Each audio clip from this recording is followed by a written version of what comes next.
What will be your legacy? That's what we're talking about today on the eCentral Business Show, and I'm joined by Chris Wren from Highland Financial. Thanks for coming in, Chris. No problem. Now, we've got to do the disclaimer before we kick off, because you're a financial planner. Financial planner, which means anything we talk about today is general in nature. I don't know you personally. I don't know your personal situation, which means I can't give you any advice. And that goes for the people on YouTube, LinkedIn, Absolutely. and the rest of it as well? Yep, same goes Okay, great.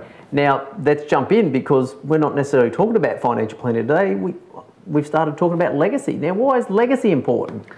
Well, legacy means different things to different people, and it can have the, when I'm gone, and it could be, in the context we're going to talk about today, what you're building as a legacy. Okay, so one of the questions I like to ask people is, look, what do you want to be remembered for?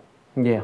So what is your mark going to be as a consequence of your time on this planet, that small period of time, and then who did you affect, how was that, how has that been passed on to your children, how's that going to be passed on to their children, and on that goes. Yeah, so you have that conversation with people as a financial planner, though. Is that the place to start, or, the conversation? Well, given the option of coming to talk to a financial planner, what do you want to be remembered for would be very much something that I'm focusing on about you. If I'm talking about superannuation or some other boring thing like that that no one wants to know about, how's that adding any value? So I think it's a much better conversation to have. Okay. Well, I guess the thing is, if it is a financial outcome or some sort of other legacy, if that's properly funded, that's going to be something that lives on in the generations, something to pass down to your grandchildren, children, and beyond that. Absolutely. And look, if I was to ask you a question, assuming you had children, would you want to be able to pass something on to your children besides money? So the legacy can actually go way beyond money, but money just tends to help too. Yeah, of course it does. Okay. Now, we've got the 4-slot piggy bank behind us here, and we're going to get onto that a bit later. Yep. But I wanted to contrast with you, because something we talked about off cameras, your passion around small business. Now, there's that guy running around at the moment, the barefoot investor. Yep. A lot of fundamentally good things. Yes. But he's working with PAYG, people in a job, JOB. Yes. And so they've got a fixed income. Now, you're a bit more like, you'd like to work with small business. So why is that? Well, look, small business, there's an energy behind small business. There's people that are passionate about something, people that wanted to actually get out and have a go. Yeah, sure. They weren't happy just to get paid whatever they were getting paid every month. And one of the things about being PAYG, which is pay as you go, your tax, meaning the government just want to keep taking money from you. The thing about PAYG is that basically you're a slave to someone else. Okay, and what people don't realise is that your career, you could give them like 15 years, 20 years of loyal service, and that could all end in 1 hour. And it had nothing to do with you. Whereas, well, maybe it did. But if you are in business, you're basically doing it on your terms. You're helping, you're contributing, but you're also doing it on different terms. Which means you're doing it your way, and it's in direct proportion as to how hard you work, how smart you work, as to how successful you will be. So for me, getting up in the morning, being a small business owner, having an entrepreneurial spirit, it doesn't get any better, because I know I can work with people, I can make a difference with businesses, and I can tap into that energy, and they can tap into my energy, and the world changes because of small business. Yeah, no, that's it. Well, I work with and network with a lot of small businesses, so that's the reason actually I did want you to come in to talk about today, because that entrepreneurial spirit is something I really, really enjoy. It's something we find that there's an impassioned sort of camaraderie around entrepreneurship and small business. We're here to get ahead and help each other out, so it's a really good thing. But then to link that back, and the piggy bank and the legacy element, like even the barefoot investor, what's the linkage between all these things? How does a small business save in all these different slots in the piggy bank? So one thing about being in business, you've got to ask the question, why are you in business? And there'll be a whole bunch of reasons as to you're serving people and you're providing products, services, and all the rest of it. But a successful business does one thing. It fundamentally generates cash flow. Yeah. And people will come and buy your things, whether it be a service or a product or whatever it is you're selling. It's that then cash. It's the movement of that cash and that flow of money that actually makes everything happen. That's right. I know the feeling. Yeah. Yeah, but you take that one step further. You've got people working with you, okay, or working for you. You're paying them. Cash flow pays their wages. Yeah. Okay, and then their lives and their dreams and their ambitions basically are dependent on that cash flow. So as a business owner, there's a lot of responsibility that goes with that, and people think, oh, you know, all this stress and worry and obligation. Well, yeah, you've got to pay the wages every week. So what are you doing in your business to make sure that that cash flow comes in? So I'm passionate about the cash flow. Cash flow, where does the money flow, right? Yeah. And that then comes to the pig. And this is something that we do with our kids, something that I introduce to clients to actually pass on to their kids, which then starts building that building block for the legacy. Okay. And then where is all your life's work's effort going to go to? What was the point? Why were you here? What was it all for? Well, we got to pass it on to our kids, and then they passed on to our grandkids, and then they had all these choices. They got to do cool stuff, they got to go skiing, they got to get a jet ski, they got to do all that stuff, but they got to enjoy life. Yeah. They had choices on their terms. And in answer to your question, that's what the legacy is all about. What are you building to make sure that you're setting them all up? Yeah, okay, I get that. And that's obviously a point of thinking about my business, and that's where people I hang around with at the weekend. You know, it's PAYG, they've got a JOB, and on the base that the barefoot investor works easily for them because they can just apportion, you know, parts of their income and stash it for later and play money now, play money later type thing. But how does a small business do that? I mean, I've got a lumpy income. My invoices vary on a month-in, month-out basis. Have you got some any fundamental advice about doing that? You just got to make sure you put away the $400 a month or something like that?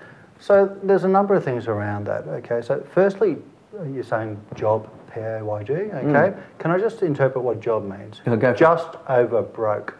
Okay, yeah, okay. So, and you're always struggling. You're always just like, is there enough money? We've got to pay the mortgage, we've got to pay this, we've got to pay that. What's left? Or we'll say what's left. There's nothing left. Oh my goodness. Yeah. So how do you get ahead with that? Whereas if you're in a business, you've got a lot more control. Yeah, sure. You can come up with new services, you can come up with new offers, you can do more for people, and then people actually pay you more. So it's commensurate for the effort that you put in. Yeah. Okay. So your question, I think that you said about the lumpiness, and how the lumpiness that situation. Income can be lumpy. So there's things that are always going to come up that you always have to take care of in the business. So the taxman wants to be paid. Okay, your BAS has to be paid. Yes. Okay, the wages have to be paid. Super's got to be paid. The expenses have got to be paid. All right. So they're the stuff that constantly goes out. So when those lumps come in, a really, really good idea is to basically take that and then just start putting it into a few different places. Okay. And I call these buckets.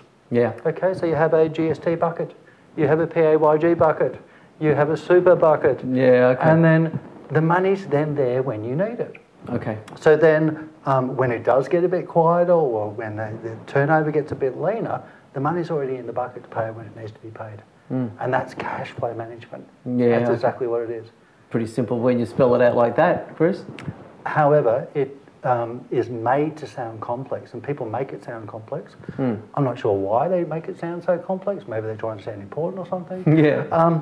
But you just have to make sure the money's there when you need it. And that's where the 4-slot piggy bank comes into the analogy, yeah? Absolutely. So if I can share why we have the pig and how... Yeah, you do it with your children. Tell me a bit about that. So as you see, there's 4 slots for the pig. Okay, so there's saving, spending, investing and legacy. And what my wife and I do is that we, for money that my kids invest or money that they give, we actually match that. Yeah. So it started off with pocket money. Okay. They got 4 50-cent coins. They got to put in 1 slot each. So you imagine this, that, you know, you got 4-year-old, 5-year-old, 6-year-old, whatever, putting these noisy things into the pig, okay? So they love to rattle it anyway, okay? Yeah. But what happened was that with the investing and with the giving, we match it.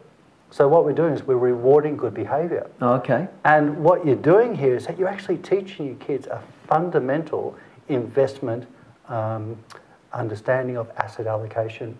That if you have it in different areas and you spread it around into different areas, it can then work for you over time.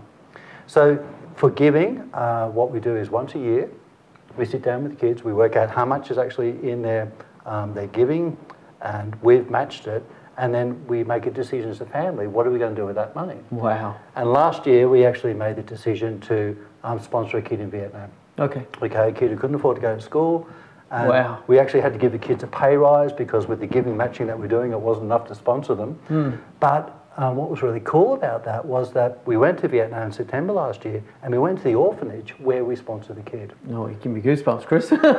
And what was even cooler about going to the orphanage was that they got to see where their money was going. Wow. I was wearing a company thing. How old are these children? My kids are 8, 11 and 12. And what an experience. something else that we did was I said, look, we're going to go over to Vietnam. Do you think we could take some stuff over there for them? And they said, what do you mean? I said, well, look, what would be really cool that they can't get here?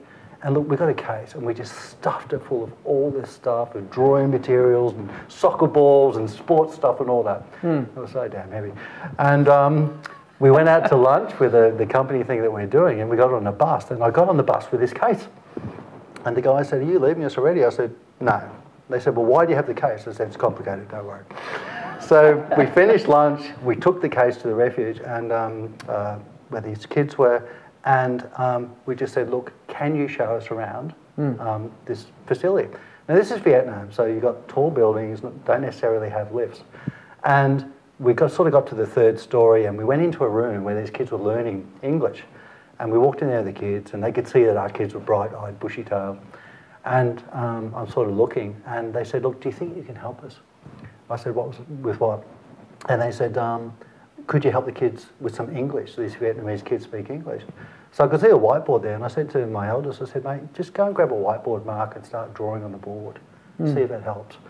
And then after about like 5 or 10 minutes, they actually ushered my wife and I away and said, we're okay, you can come back later. And we went to see the rest of the facility where they were. And we came back like an hour and a bit later. We walked into that room, and you've got like 7 kids in there rolling around, laughing, pictures all over the board, animals, all this stuff. Okay. So there was a lesson for the kids. You put money aside, it goes to a good cause, you're making a difference, you've now met the people where the money's going. How passionate do you think they are about this, like giving now? Yeah, okay. Really important life lesson. And something that's in coming back to the small business type thing is we tend to be a bit focused on the tools. We've got our nose down and bum up in the air and just trying to make ends meet. We're just a little bit of that.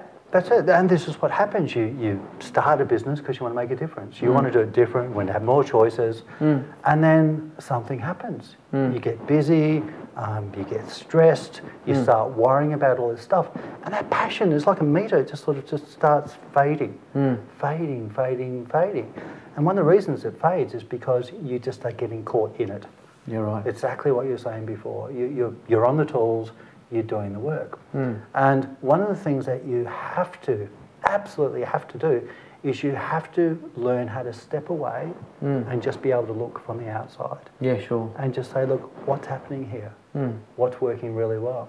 And then when you want to change stuff, it's all about that, look, get yourself in a good place before you do that. Before you start making changes in your business, and then involve other people because they help you with that energy. Yeah, sure. You feel great about coming to work, you feel great about changing people's finances, you feel great about changing the world from a financial point of view. That's a good feeling. You've got to enlist your staff to do the same thing. Sure. And on the base that you're going to, by de facto, end up with a legacy, aren't you? Absolutely. You're building a legacy, but think about it's just that ripple effect. Yeah. How far is that going? So the pig, when clients come and talk to us in the business at Highland, and when they've got young kids, I give them a pig. Oh, okay. And they get different colours, you know, you can get pink. I think everybody deserves to get a pig. Why do the children get something? Oh, I get it. No, but what it's doing is it's giving the parents an opportunity to also talk to the kids, to explain to them, well, look, why I said these 4 different sections. And if you then match those behaviours as to what's a good behaviour, that helps the kids. Another thing you can do that works amazingly, take your kids shopping, Go into Coles or Woolworths and buy them, before you go into Coles or Woolworths, buy them some shares in Woolworths or buy them some shares in Coles. And then ask them where they want to shop. Because when you're standing at the checkout, you just say, you know what, you're a part owner of this place. Your kid is proud as punch is going to turn around. I've got Woolworths shares. We don't shop at Coles, Dad. Fabulous.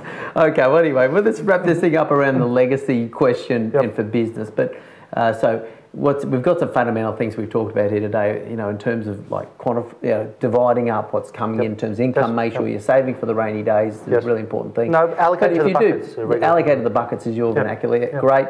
And the legacy part, if you do access and think about that legacy, it's going to motivate you to work smarter and work forward on those sorts of things. And think about the business as a thing, okay? The business is the thing. It's going to contribute to your future well-being, and it's going to basically fund you when you decide you don't want to work anymore. So think about your business. It's an asset, man. It's an asset that's actually growing for your family, for your wealth, for your prosperity, that's actually going to take care of you when you don't want to work anymore. So is it worth putting a bit of time and effort into? And try to sit up straight when you think about that. Absolutely. Is it worth the focus? And then get off the tools, and then stop doing everything yourself. And that's a whole different conversation, I'm sure. But make sure it's working for you, and make sure it's fun. Make sure you're having fun with it. Fantastic, Chris. Okay, thank you very much for coming in today. Now, how do people get hold of you? What's the best way for them to find you? They can go to our website. It's highlandfinancial.com.au. You can find me on LinkedIn. Or you can send us an email at advice@highlandfinancial.com.au. And look, I would just love to talk to you if you are on a journey and you are ready to do something different. No, I get it. No, really powerful stuff around legacy today. Certainly food for thought there, and the stuff you do in Vietnam, or you've done in Vietnam, is wonderful. So, wonderful legacy. All right, well, that's it. So, if you want to answer what question, or that question for yourself, is what will be your legacy and how's that linked to your business, then obviously some food for thought there. That's enough for today. I'm John Nayler from eCentral. Thank you very much for watching another episode of the eCentral Business Show. What we're doing on the eCentral Business Show is we're bringing you business leaders and the best of the knowledge. We want to bring them on the show and release that content so that that's something that we can share with you by this easy to consume format. So you can follow us across LinkedIn, Facebook, YouTube, Twitter, Google+, or just regularly visit the eCentral.com.au/show website. Pick out the best things for you and educate yourself on that premise. Now there's video content there for you, so you can just watch the video and inform yourself in your own time. We've also now podcasting that content as well, so it's really simple to consume. You can listen to it on the way to work in the car or during your daily exercise regime. Beyond that, we're also looking to connect with business experts. So if you consider yourself to be an expert in your field, please make contact so we can schedule you in and have you come on the show. So you can release your content and increase your brand across our format. Beyond that, we also invite people to send us their email address so we can send you our monthly magazine. And that's just the best of the content, the best of the videos for the month, put out once again in an email, arrives in your inbox, so you can just go through and pick out the things that are really going to educate you and advance you in your field of expertise and in business. We're a business-focused show. So thank you very much once again for watching, and we'll see you next time.